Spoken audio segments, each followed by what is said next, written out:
সম্মানিত দিনী ভাই ও বোন, রোজার ঈদের নামাজ আপনারা কিভাবে পড়বেন, কোন কোন সূরা দিয়ে পড়বেন, নিয়ত কিভাবে করবেন, যারা আরবি নিয়তটি পারেন না বাংলায় কিভাবে নিয়ত করিবেন, একটি ছোট্ট এবং সহজ নিয়ত আপনাদেরকে বলে দিব।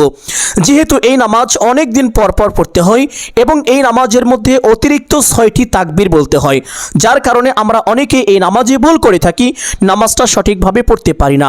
এই জন্য সম্মানিত দিনী ভাই বোন, আমি আশা করছি আজকের এই ভিডিওটি যদি সম্পূর্ণ দেখতে পারেন তাহলে ঈদ উল ফিতর বা রমজানের ঈদের 2 রাকাত নামাজ কিভাবে পড়তে হয় প্রত্যেকটি বিষয় আপনারা সুস্পষ্টভাবে জানতে পারবেন। আশা করি আপনাদের নামাজে আর কোনো ভুল হবে না ইনশাআল্লাহ।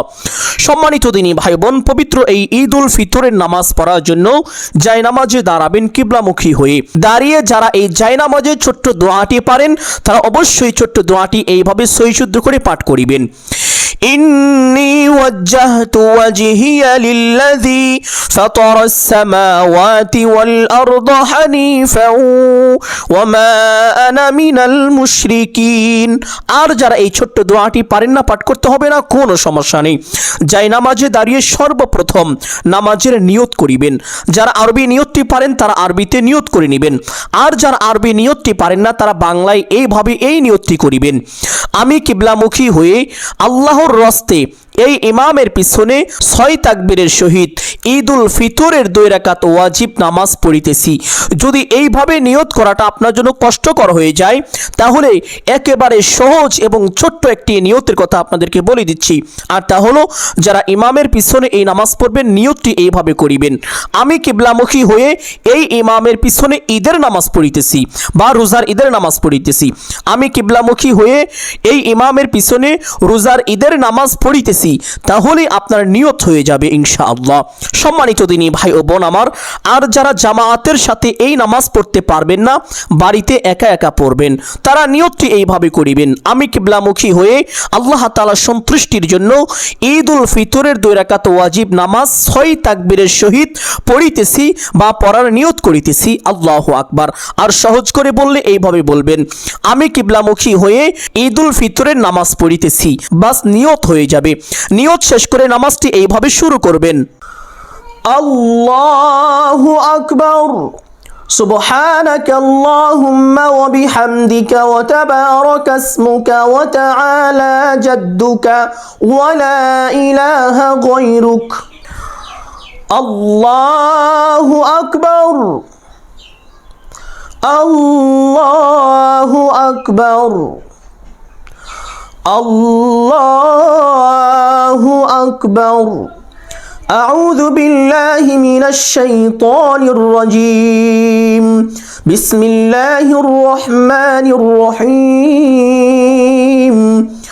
আলহামদুলিল্লাহি রাব্বিল আলামিন। আর রহমানির রহিম।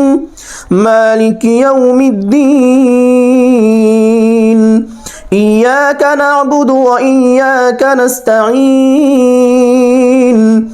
اهدنا الصراط المستقيم صراط الذين أنعمت عليهم غير المغضوب عليهم ولا الضالين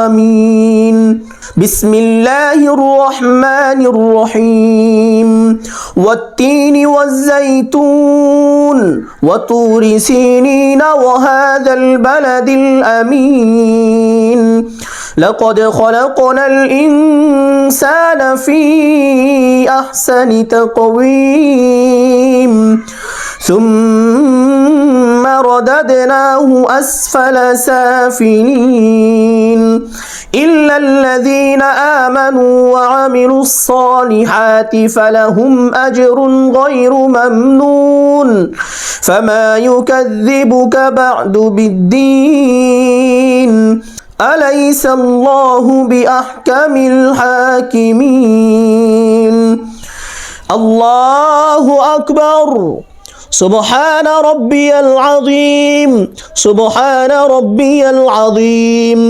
سبحان ربي العظيم سمع الله لمن حمده ربنا لك الحمد الله أكبر سبحان ربي الأعلى سبحان ربي الأعلى سبحان ربي الأعلى الله أكبر اللهم اغفر لي وارحمني وارزقني الله أكبر سبحان ربي الأعلى سبحان ربي الأعلى سبحان ربي الأعلى الله أكبر بسم الله الرحمن الرحيم الحمد لله رب العالمين الرحمن الرحيم مالك يوم الدين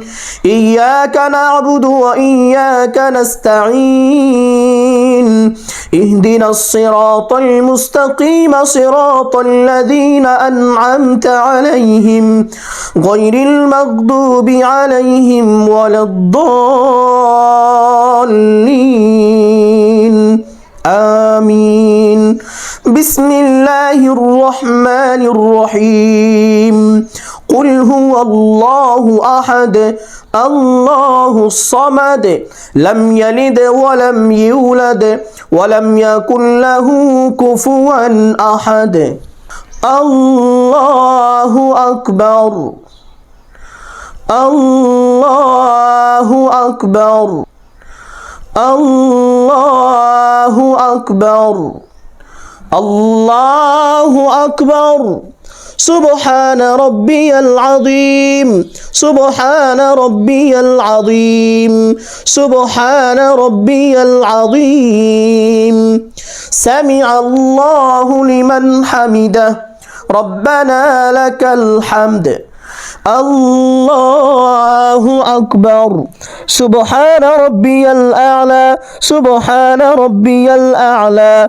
سبحان ربي الأعلى الله أكبر اللهم اغفر لي وارحمني وارزقني الله أكبر سبحان ربي الأعلى سبحان ربي الأعلى سبحان ربي الأعلى الله أكبر التحيات لله والصلوات والطيبات السلام عليك أيها النبي ورحمة الله وبركاته السلام علينا وعلى عباد الله الصالحين أشهد أن لا إله إلا الله وأشهد أن محمدا عبده ورسوله اللهم صل على محمد وعلى آل محمد كما صليت على إبراهيم وعلى آل إبراهيم إنك حميد مجيد اللهم بارك على محمد وعلى آل محمد كما باركت على إبراهيم وعلى آل إبراهيم إنك حميد مجيد اللهم إني ظلمت نفسي ظلما كثيرا ولا يغفر الذنوب إلا أنت فاغفر لي مغفرة من عندك وارحمني إنك أنت الغفور الرحيم السلام عليكم ورحمة الله আসসালামু আলাইকুম ওয়া রাহমাতুল্লাহ। সম্মানিত দিনী ভাই ও বোন, নামাজ শেষ করে সাথে সাথে মোনাজাত করবেন না। অনেকেই নামাজ শেষ করে সাথে সাথে মোনাজাত করেন, আবার অনেকেই ঈদুল ফিতর বা ঈদুল আজহার ঈদের নামাজ শেষ করে সাথে সাথে দাঁড়িয়ে 2 রাকাত নফল নামাজ সেখানে পড়েন। এটা অনুচিত কাজ, এটা নিষেধ। এই জন্য এই কাজগুলো করবেন না। নামাজ শেষ করে অবশ্যই আপনারা খুতবা শুনবেন। খুতবা শোনা ওয়াজিব। নামাজ যেমন ওয়াজিব ঠিক সেরকমভাবে খুতবা শোনাও ওয়াজিব। সম্মানিত দিনী ভাই বোন, আমি আশা করি বিষয়গুলো বুঝতে পেরেছেন। আসসালামু আলাইকুম ওয়া রাহমাতুল্লাহি ওয়া বারাকাতুহু।